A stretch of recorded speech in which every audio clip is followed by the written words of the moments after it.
Gurubhyo Namaha. Om Sri Matre Namaha.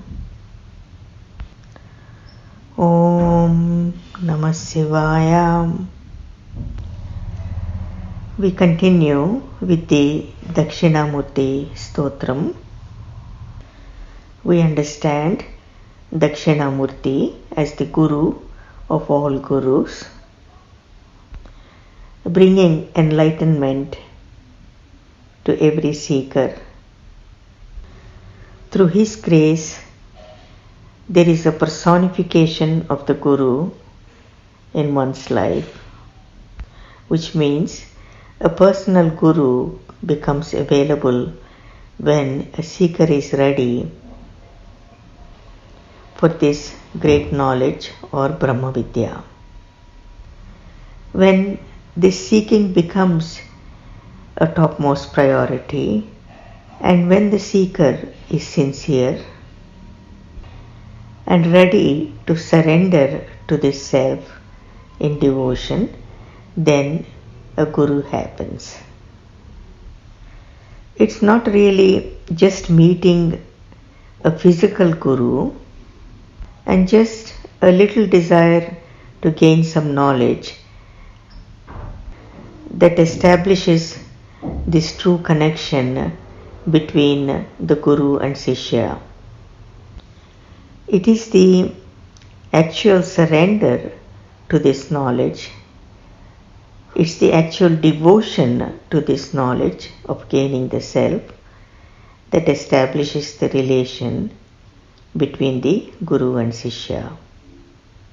And this is when the knowledge is flowing uninterrupted, and all these chinna samsaya, the doubts, the many doubts that keep coming up for the seeker at various stages and states in the transition and the evolution, are all addressed by the Guru. Many times these will be addressed in silence and also addressed verbally to remove the doubts. So here in the process of enlightenment, all the knowing is through being. All the knowing is through being. That means all the knowing comes through the transcendence and experiencing this higher states of consciousness. And this is the direct experience. Here, the intellectual understanding plays a secondary role, not a primary role. So the knowledge of the being through being is primary. So through this knowing through being, then you really know about it, and there can't be any mistake in the knowledge of it. Then through the intellectual understanding, this being or the knowledge of the self creeps into the thought, the speech and action. And this is what makes a difference in life. So this self reflecting in the thought and in the speech and action is what makes the difference in life. So both are necessary, experience and the understanding about it. But here it's important to understand that merely reading books or listening to orators who are not enlightened will not take you there. Now here I want to make one point clear, that enlightenment is for everyone.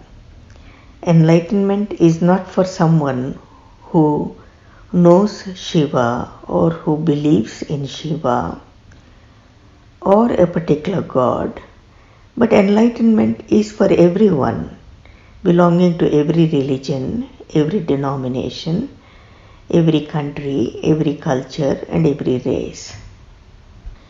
In the Vedic tradition, having these manifested gods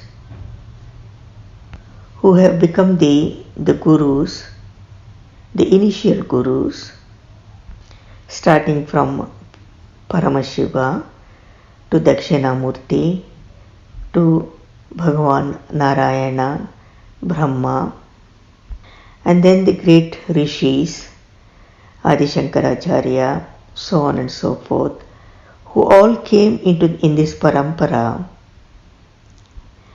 have certainly created a very deep and eternal tradition of enlightenment. But it doesn't mean that others cannot be enlightened. And this is where great sages like Maharishiji has made this knowledge universal and taught these techniques of transcending so that one can explore within themselves. And this is because the one God, the universal God, or the God of oneness, whom we refer to as Paramatma, the transcendental eternal self, is omnipresent. He is omnipresent, he is omniscient and omnipotent. And as we know, throughout the ages, human awareness has been wanting, has been trying, has been associating with this field of intelligence, which is a lively field of all possibilities. And here, because God is omnipresent, and for omnipresent, one has to transcend the field of change.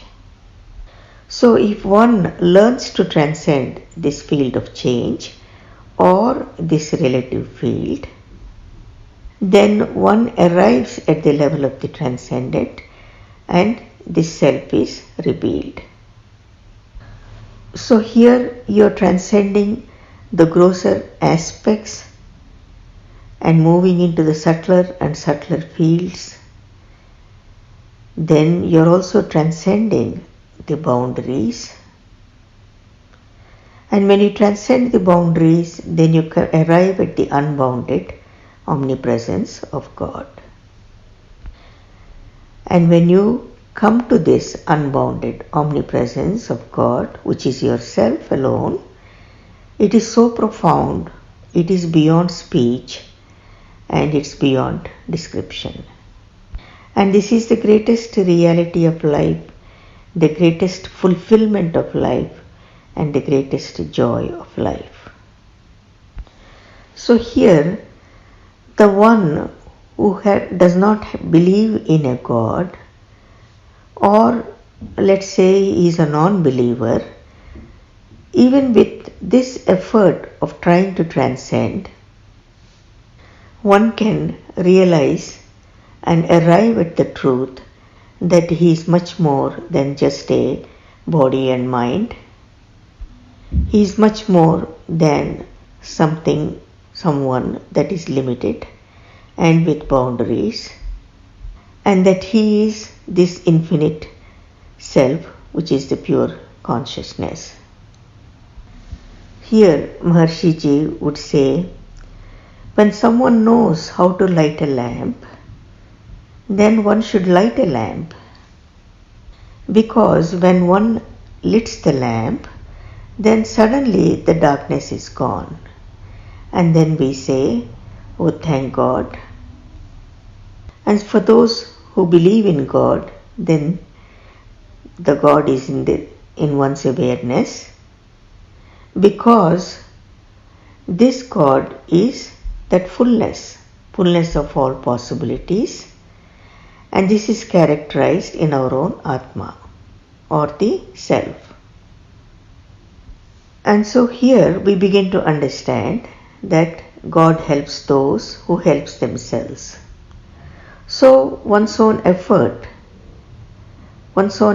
you try to put some effort in transcending and doing some research within your own consciousness and coming to your own conclusions and coming to your own self-realization, then God in the form of nature will be supporting this effort. The nature support will come through. And this is where we can say God helps those who helps themselves. This knowledge is universal. This practice of transcendental meditation is universal. This gaining of enlightenment is universal. This evolution and progression and expansion in one's consciousness is universal. So, it is my humble request that everyone warms up to this knowledge and makes the best advantage and gain the maximum for one's own enlightenment. It is very important now to make a clear choice that you want to be enlightened and you want this evolution. Nobody can really stop this evolution, but it is the choices we make and it is the priorities we set for ourselves that helps us to move forward and have a more rapid evolution and reach the goal for sure in this one life. We have this freedom, and this freedom belongs to us, and we can accomplish what we want because we have a free will, and this freedom is there within our mind and our intellect, and also our nervous system is not just dependent on the Mother Nature. It has the ability to gain the finer aspects of the relativity so that the self reflects in it. Now, for all of you, so much of life has already been spent. So many years have already gone by, and life is to go on going. Life is to continue going and go anyway. This life is like the river that is flowing, and as a river, it has a choice. It can gather mud around and take the mud along, or it has the choice to take lotuses, many lotuses along with it. And the river is moving to the ocean, carrying either the mud or carrying the lotuses. And similarly, we have the choice whether we want to grow lotus or continue collecting mud from here, there and everywhere. And now we have this huge nervous system. It is so precious and so dignified, and it has so many great possibilities. Either you can get filthy or you can make it crystal clear. The choice is ours. So everyone has a choice. So many ages have been moving in the name of suffering with defeatist mentalities, with so many doubts and lack of clarity. And now this is the time we have this pure knowledge available, and we have the technologies very clearly laid out so that one can gain enlightenment in this one life. There are many people who speak about faith, having continuous faith, and many people seem to have blind faith. So here it is very important, one should not have blind faith. This faith has to be the faith for your own self, the self of you are. Otherwise, faith is too superficial. So here it is important to understand that one just saying that I have faith and doesn't do anything about it in order to gain the contact with the omnipresent God and to have the direct communion with this omnipresent God, and continues to suffer and continues to say that I have faith, I have undying faith, what good does that do? Because if this continues, then one will doubt the God, and one may even revolt against that God who doesn't help.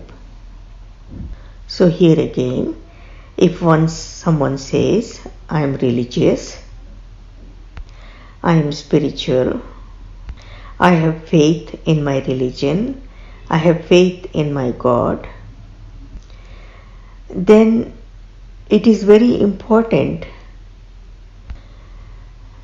that this devotee emits the light of God, and he emits this divinity through all his thoughts, speech and actions, and lives spontaneously in the light of God. Here it is not important to be praying all the time, but for the individual to rise in consciousness and living or existing in that higher states of consciousness, this is the most important. And so from what Maharishiji has said, and from my own experience, it is important that we meditate and work, and we continue developing this bliss consciousness. Again, we meditate and work, and we continue developing into bliss consciousness. This is when we are marching forward happily in this path of enlightenment. Now again, coming back to the Dakshinamurthy Stotram, there are several things which made us understand what is enlightenment and what is non-enlightenment. I will just try to summarize a few, and as we go along we will start elaborating them. So we have understood that when one is enlightened, there is lack of ignorance. Here lack of ignorance means that there is fullness of knowledge and experience. And again here experience means it is the experience of the self or knowing the being. And when one gains this fullness of knowledge and experience, then one is naturally fulfilled from this knowledge and experience. And one also feels the abundance of life, and one feels beyond the boundaries, and one experiences this unboundedness. In the same token, when one is not enlightened, then we say one is lost in the darkness and one is ignorant of his own nature, of his own true nature, that he is this pure infinite consciousness. The one who is not enlightened is influenced by all the enormous influences around him, and he is sold out to the influences. Since he does not know his own nature, then he has no platform to stand on his own 2 feet. Again, when one is not in enlightenment, then only the materialistic values become prominent. Only matter becomes predominant in the awareness. This wholeness of the matter and the spirit or the self is lost. And he does not understand that life is not just material. And because this unenlightened remains only in these 3 states of consciousness, the waking, dreaming and sleeping states, he remains within the field of boundaries, infinite boundaries. He has no vision of this unboundedness or this infinite value, and it is overshadowed. The vision is overshadowed. Such an individual's vision overshadows the self, and when the self is overshadowed, then the real nature is not known. And because one does not have the benefit of this infinite value, so one begins to enjoy and lives only in that limited value and limited experience of these perceptions. Because these multiple perceptions are there anyway. And just living and experiencing these multiple perceptions and living the life of like a football lost in these multiple perceptions is what creates the bondage, and also what creates this individuality, the individual ego. Now further, this has become a very long habit for every human being, that you living in this awareness and identifying oneself with anything that is being perceived. This is I, and this is my and mine. And identifying oneself with everything that is perceived includes all kinds of objects, relationships, experiences, everything that you can think of. The most trivial values in life become important. The most valueless values become important. The most relative values become important. The most changing, ever-changing values which have no lasting value at all become important. And this has been the habit for a very long time, for many, many lives. Only the differences stick in the consciousness of the unenlightened. Only the boundaries stick in the consciousness of the unenlightened. Only the multiplicity and the duality stick in this consciousness. And one cannot see the unity behind all these values. One cannot see the harmony beyond these. And one cannot see the never-changing value and the unboundedness beyond these. And one cannot see the divinity present within each. You hear many people saying God is present in everyone, think of everyone as God, respect everyone as God, respect everyone as the same, look at everyone as the same. You keep hearing these things day in and day out, but these are not really established in your consciousness. They have not become a grain in your consciousness. They have not become the essence of your consciousness, because this is not something that you can think and do, or you can talk to yourself and do. It has to be the very way of life, and it has to be the very existence. So when one moves to the state of enlightenment, then you are moving from this multiplicity to unity. So from the multiplicity, then you move to the state of duality, then to the unity. This state of unity is the state of supreme knowledge, which we also refer to as the Advaita, the unity consciousness, and the Brahman. So when one arrives to this, then the perception of the diversity is there, but the knowledge of the unity dominates.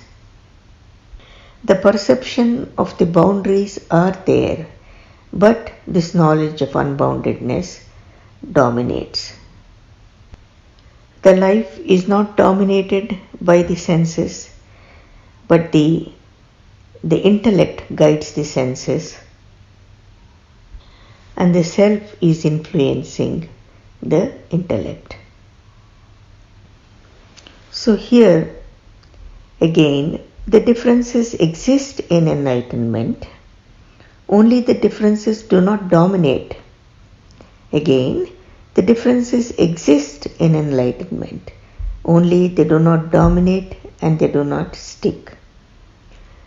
The diversity is there, but the unity dominates. The differences are there on so many levels, but harmony dominates. In the unenlightened, you say, I am I, you are you, you and your people, your objects, I and mine, these are the predominating values. Then when one gets enlightened, there is a shift. Then what is the shift? You say, you are I am you, we are this one self, we are the same consciousness. This is how the perception goes. And so here the domination is the non-differences. So when one is enlightened, for example, if you are looking at the ocean, the predominant perception here will be the waves, different waves, all kinds of waves. But the ocean itself as a whole is not in the vision. Whereas when one is enlightened, the basis of the waves is more in the cognition. But at the same time, one doesn't lose the sight of waves. So the basis is completely in the waves, the source of the waves. And so this basis of the waves is more in the cognition, but you're still enjoying the waves. You're still looking at the waves and enjoying them.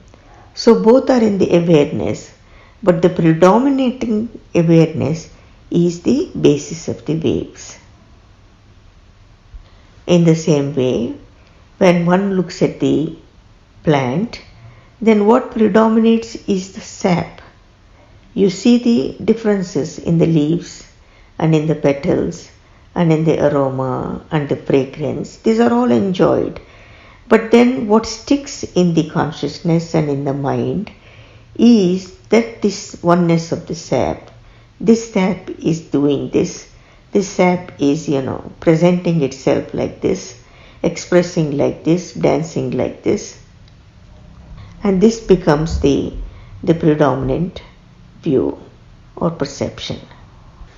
So again, when one is not enlightened, then only object is dominating. Only the material aspects are dominating. And this object and the material aspect again dominating, it again relates to everything, not only the objects around you, because even people are objects here, either the people or your pets or everything, all of these become objects. And so everything becomes object referral. Then when the higher states of consciousness comes, the awareness suddenly opens up and the non-material values become more predominant. Everything shifts. So here, what is making the perception and different, or what is modifying this perception, is that your nervous system is also shifting and it is evolving and it is changing. So when one is rising in consciousness, then these boundaries become less apparent and one feels more and more unbounded. But it doesn't mean that the enlightened doesn't see the boundaries. The boundaries and the unbounded have to go hand in hand, but they will go hand in hand in an unconcerned way, not with the perception that one is tightly bound to these boundaries and the objects, because when one is object referral, then naturally the boundaries will exist. And again, when one is in the realm of the senses only, then only one sees the differences, the many differences, much of this multiplicity, how the senses perceive the various objects, how the senses perceive this variety and this diversity through the sense organs. But when one goes beyond the senses, or the senses pull back themselves and start enjoying the self, then these non-differences and the differences in this variety, presenting as this variety and the diversity and this multiplicity, are not as important in the perception. So these differences have not disappeared. The variety has not disappeared. What has changed here is simply the perception. And so this is how, when one moves from unenlightened state to the enlightened state, so what is shifting here is the rise in consciousness, which is giving a different perception, a different cognition, more freedom and unboundedness, and the ability that these do not create the impressions and do not create this sticking to these object values becomes very apparent. Now what I will do is I will stop here and we will continue to see how this will unfold. This can be unfolded in terms of the transcendence and how one can achieve this enlightenment in this one life. Now as we move into Bhagavad Gita, Maharshi will speak more and more about this in Bhagavad Gita and it becomes more apparent. But what I am trying to say now, I wanted to bring it in reference to Dakshinamurthy Stotram, where we have understood from all the verses what are the concerns a seeker is facing and how Bhagavan Dakshinamurthy is removing these doubts and removing those concerns in his silence. But it doesn't mean that Bhagavan has not spoken. He has revealed the knowledge of all the Vedas and the Upanishads to all the seekers, the seeking sages around him. Only thing is, it has been revealed in silence, and the communion has been in silence on the transcendental level. I will stop here. Jai Gurudev. Loka samasta sukhino bhavantu.